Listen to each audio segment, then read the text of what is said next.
جتنا کلمہ گو لوگوں نے بطول کو رلایا اتنا کسی کو نہیں رلایا۔ بھائی زندگی امانت ہے سیدہ کی۔ میں وہ بندہ ہوں جو میں اپنی آنکھوں سے جناب سیدہ کے معجزے دیکھ کر آیا ہوں۔ مجھے تقریباً 2 مہینے 10 دن ہو گئے تھے جیل میں، 4 ماہ رہا ہوں۔ 2 مہینے 10 دن کے بعد نبیل ممبر پہ کھڑا ہوں۔ 2 مہینے 10 دنوں کے اندر میں نے لیٹرین سے پانی بھر کے پیتا تھا، لیٹرین سے پانی کی بوتل بھرتا تھا اور میں پانی پی لیتا تھا کیونکہ مجھے کوئی پانی بھی نہیں دیتا تھا۔ ایک دن مغرب کی نماز کے بعد میں اپنی چکی کے اندر اکیلا بند تھا، کوئی ملاقات نہیں، کوئی بندہ نہیں، اکیلا بند ہوتا تھا اپنی چکی کے اندر بیٹھے ہوئے۔ مغربین کی نماز کے بعد گرمی تھی، میرے پیاس لگی، میں نے وہ لیٹرین سے پانی بھی بھرا اور میں نے باہر بیٹھ کے پینا شروع کیا۔ اچانک میرے ذہن میں آیا کہ سلطانی تو بی بی کا حق پڑھ کے جیل میں آئے اور پانی پیتے ہوئے تجھے 2 مہینے 10 دن ہو گئے جیل سے لیٹرین سے پانی بھر کے پیتا۔ میرے ذہن میں اچانک یہ بات آئی اور میں نے مصلے پہ بیٹھے ہوئے باخدا ایسے ہی مصلے پہ بیٹھے ہوئے نا ایسے ہی میں نے گردن ماری ایسے، میں کہا رج گئے ہیں بھائی، پانی لیٹرین چوں پہ پینے ہیں، واہ حد نہیں ہو گئی۔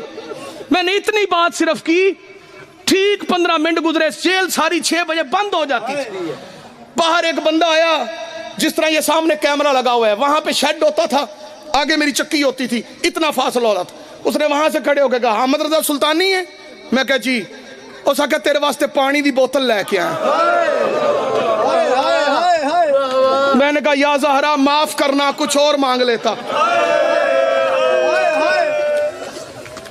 یقین کرو میں نے جیل کے اندر اکیلے وقت گزارا، 4 مہینے اکیلے گزارے ہیں، 4 مہینے اکیلے گزارے ہیں جیل کے اندر، چکی کے اندر، کال کوٹری کے اندر، لیٹرین سے بھر کے پانی پیا۔ بندے مجھے قرآن نہیں دیتے تھے، اکیلا اندر بیٹھا رہتا تھا۔ میں اپنے ان محسنین اور اپنی قوم کا شکر گزار ہوں جنہوں نے میرے لیے دعائیں کی، جو میرے پیچھے آئے۔ میں نے کسی کا باپ نہیں مارا تھا، میں نے کوئی ڈکیتی نہیں کی تھی، میرا جرم یہ ہے کہ میں نے بطول کے دشمنوں سے دشمنی کی ہے، میرا اور کوئی جرم نہیں۔ لیکن جو حق ہے جان جاتی ہے تو بے شک چلی جائے، لیکن اپیل کرتا ہوں تیرے ضمیر کی عدالت میں، ذرا سوچ تو صحیح، ذرا اس بات کو اپنی عقل کے ترازو پہ پرکھ تو صحیح۔ ہم پاگل ہیں، کیوں روتے ہیں، کیوں یہ بات کہتے ہیں؟ ہم تیرا دل نہیں دکھاتے، تجھے بتاتے ہیں زہرا تنگ گئی ہے مسلمانوں سے، کیونکہ کلمہ پڑھنے والوں نے بطول کو بڑا رلایا۔ چلو ایک لفظ سن لو، آ گیا تو سن لو۔ محمد کی بیٹی کو مسلمانوں نے، کلمہ پڑھنے والوں نے بڑا رلایا، پھر کہہ رہا ہوں بڑا رلایا۔ مکے میں تھی بطول، رسول کرتے تھے اللہ کے دین کی تبلیغ، مسلمانوں کے علاوہ غیر مسلموں نے بھی اعلان نبوت کے وقت بطول کو رلایا، لیکن وہ رلانا بند ہو گئے۔ جتنا کلمہ پڑھنے والوں نے رلایا نا، اتنا غیر مسلموں نے زہرا کو نہیں رلایا۔ مسجد الحرام میں رسول پڑھ رہے تھے نماز، ابو لہب نے، ابو سفیان نے، عتبہ نے، شیبہ نے مل کے اوجڑی لا کے رسول کے اوپر رکھی، مارنا شروع کیا۔ کسی نے جا کے زہرا کو بتایا کہ تیرے پاپا کو مسجد الحرام میں مارنے۔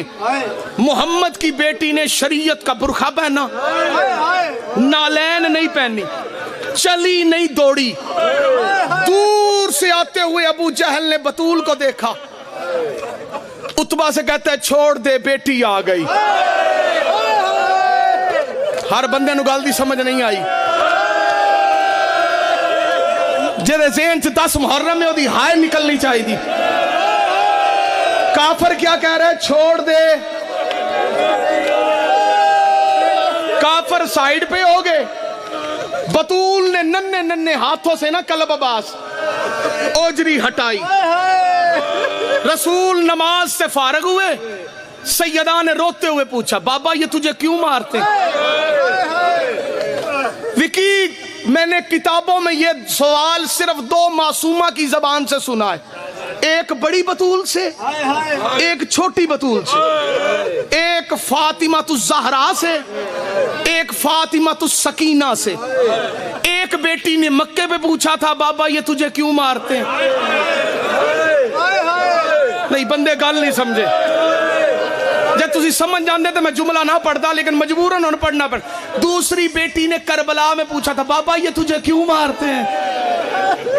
تھی دونوں بطول دی، تھی دونوں فاطمہ۔ رسول نے فرمایا میں کرتا ہوں اللہ کے دین کی تبلیغ، اس لیے میری بیٹی یہ مجھے مارتے۔ سیدہ نے کہا ٹھیک ہے بابا گھر چلے۔ بطول بابا کو لے کے گھر آ گئی۔ شیعہ سنی بیٹھے ہو، محمد کی بیٹی گھر میں بیٹھ کے روتی تھی۔ ماں ختیجہ کہتی تھی زہرا کچھ کھا لے، نہیں یہ میرے بابا کو مارتے۔ بیٹی بطول پانی پی لے، نہیں یہ میرے بابا کو مارتے۔ رسول گھر سے نکلتے تھے، سیدہ پیچھے ماں کی گود میں بیٹھ کے کہتی تھی کہیں میرے باپ کو مارے نہ، کہیں میرے بابا کو مارے نہ، کہیں میرے بابا کو مارے نہ۔ جناب ختیجہ چپ کرواتی تھی۔ رسول جب تک واپس نہیں آتے تھے محمد کی بیٹی اضطراب میں رہتی تھی۔ سیدہ دنیا سے ظاہری طور پہ جانے لگی۔ رسول کی گود میں بطول کی ماں کا سر تھا۔ رسول نے پوچھا ختیجہ تو نے اپنا سب کچھ میرے دین پہ قربان کیا، بتا میں تیرے لیے کیا کروں؟ بطول کی ماں سیدہ خدیجہ الکبریٰ نے روتے ہوئے کہا اور کچھ نہیں چاہیے، تو جاتا ہے تبلیغ کے لیے، زمانہ دشمن ہے تیرا، میری بیٹی روتی ہے، بس میری بیٹی نہ روئے۔ جنہوں سمجھ آوے ہو ہائے لازمی آنکھ۔ خدا رونے والوں کو سلامت رکھے۔ میں جھولی چک کے دعا مانگنا کسے ماں دی دھی اوکھی نہ ہوئے، کسے پیو دی دھی اوکھی نہ ہوئے۔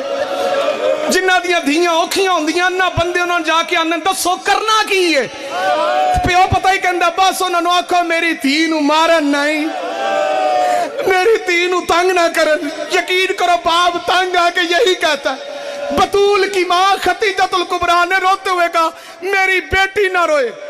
رسول نے اپنی کملی سے سیدہ کے آنسو صاف کرتے ہوئے کہا جا خدیجہ محمد کا تو اس سے وعدہ جب تک میں ہوں نا نہیں روئے گی۔ الفاظ رسول کے تھے، سمجھنے والی زوجہ رسول تھی۔ رو کے بھی خدیجہ نے کہا تیرا وعدہ مجھ سے ہے کہ جب تک میں ہوں یہ نہیں روئے گی، تیرے بعد روئے گی۔ ہائے تو کہہ سکتے ہو جڑے چوپو، ہائے تو کہہ سکتے ہو نا، چلو رون نہیں آندہ، ہائے تو واس ویچے نا تاڑے۔ رسول نے کہا یہ میری دو انگلیوں کے درمیان دیکھنا۔ محمد کی زوجہ نے دو انگلیوں کے درمیان جو منظر دیکھا تیرے بچے کو پتا ہے۔ خدیجہ الکبریٰ دنیا سے چلی گئی۔ رسول نے مکے سے مدینے ہجرت کی۔ مدینے میں لوگوں نے رسول اللہ کا ساتھ دیا، صحابہ کی جماعت میں اضافہ ہوتا رہا۔ علی کی تلوار باہر آ گئی، رسول اللہ نے جہاد شروع کر دیا۔ جو بندے چپ کر کے بیٹھے، بطول کے رونے میں کمی آتی گئی، آتی گئی، آتی گئی۔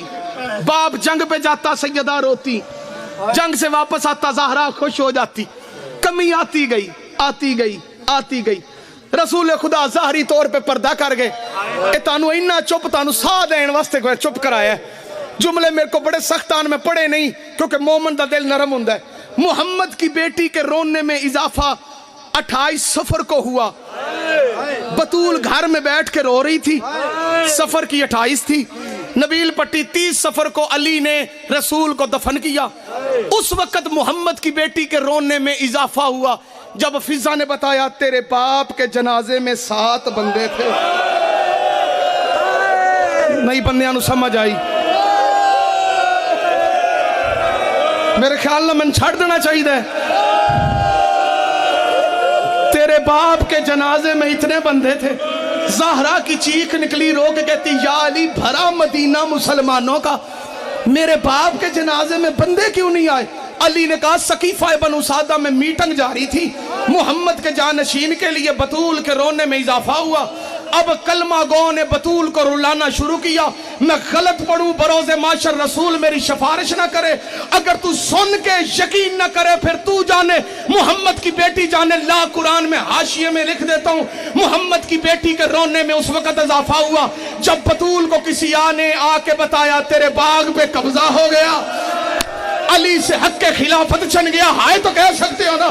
بطول کے رونے میں اضافہ ہوا جب بطول نے شریعت کا برقع پہن کے ایک ہاتھ حسن کا پکڑ کے ایک ہاتھ حسین کا پکڑ کے ام ایمن ام سلمہ کو ساتھ لے کے علی کو آگے لگا کے محمد کی بیٹی دربار میں گئی۔ بطول کے رونے میں اس وقت اضافہ ہوا جب 4 گھنٹے کے بعد بندے نے پوچھا یہ بی بی کیوں آئی ہے؟ تیری ہائے کا ضامن تیرا مولا ہے، تو ہائے کہہ نہ کہ۔ محمد کی بیٹی کے رونے میں اس وقت اضافہ ہوا۔ اور رونے والوں تمہیں پتا ہے جب بیبیاں گھروں میں بیٹھ کر روئیں تو رونے کی آواز گھروں سے باہر نکلتی ہے۔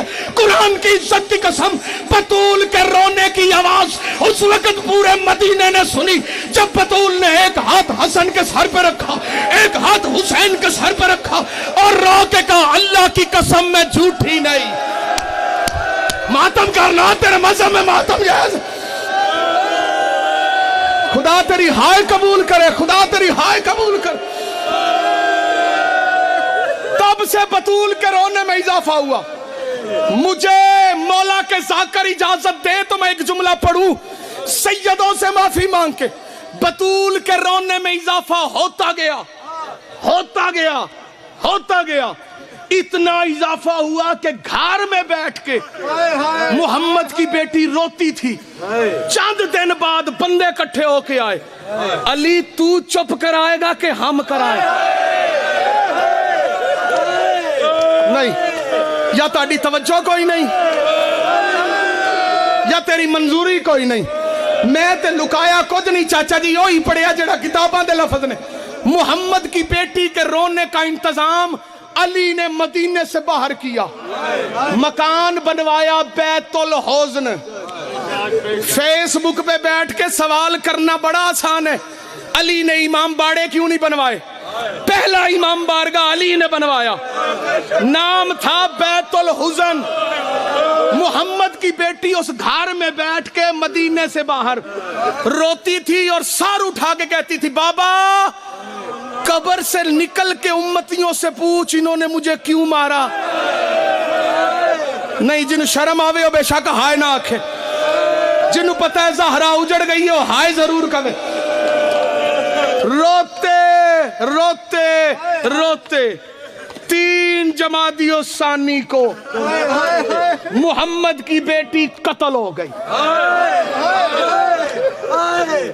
جو کہتا ہے نا محمد کی بیٹی فوت ہو گئی بکواس کرتا ہے۔ بلا جس عدالت میں بلانا ہے، میں بطول کی شہادت ثابت کرتا ہوں، اپنی موت اس دنیا سے نہیں گئی، کلمہ گو کے ظلم سے اس دنیا سے گئی۔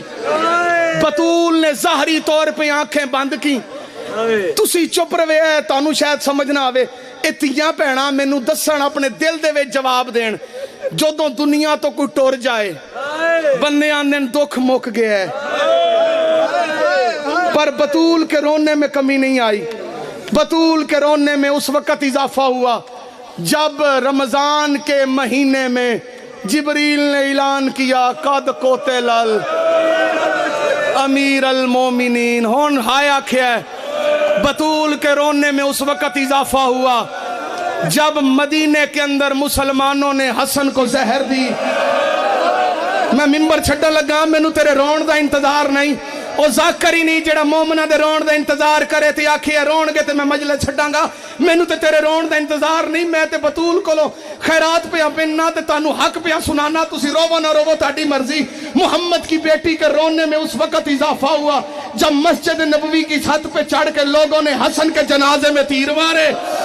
محمد کی بیٹی کے رونے میں اس وقت اضافہ ہوا جب حسین نے 28 رجب کو مدینہ چھوڑا۔ محمد کی بیٹی کے رونے میں اضافہ ہوا جب حسین نے 8 ذی الحج کو حج کے احرام کو عمرے سے بدلا۔ محمد کی بیٹی کے رونے میں اس وقت اضافہ ہوا جب 2 محرم کو زہرا جائیاں کربلا پہنچی۔ محمد کی بیٹی کے رونے میں اس وقت اضافہ ہوا جب 7 محرم کو پانی ختم ہو گیا محمد کی بیٹی کے رونے میں اس وقت اضافہ ہوا جب 10 محرم کو اکبر کو برچھی لگی. محمد کی بیٹی کے رونے میں اس وقت اضافہ ہوا جب قاسم کی لاش پہ گھوڑے دوڑ گئے. محمد کی بیٹی کے رونے میں اس وقت اضافہ ہوا جب علی اصغر کے حلق میں تیر لگا. محمد کی بیٹی کے رونے میں اس وقت اضافہ ہوا جب عباس کے بازو کٹ گئے. حویشیات اونوں دی ہائے دی آواز امام مارکا تو باہر نہ جاوے. محمد کی بیٹی کے رونے میں اس وقت اضافہ ہوا جب حسین کی لاش پہ ادھر کے گھوڑے ہایا کھیا جے جڑے بندے شیعہ ادھر چلے گئے, ادھر کے گھوڑے ادھر چلے گئے. میں نے کتابوں میں پڑھا ہے محمد کی بیٹی کے رونے میں اس وقت اضافہ ہوا جب کمینے نے شراب پی کے کربلا کے میدان میں کہا لوٹ لو زینب کی چادر. ماتم کرنا تیرے مذہب میں ماتم جائز ہے. محمد کی بیٹی رو رو کے کہتی تھی اور کوئی نہ لوٹ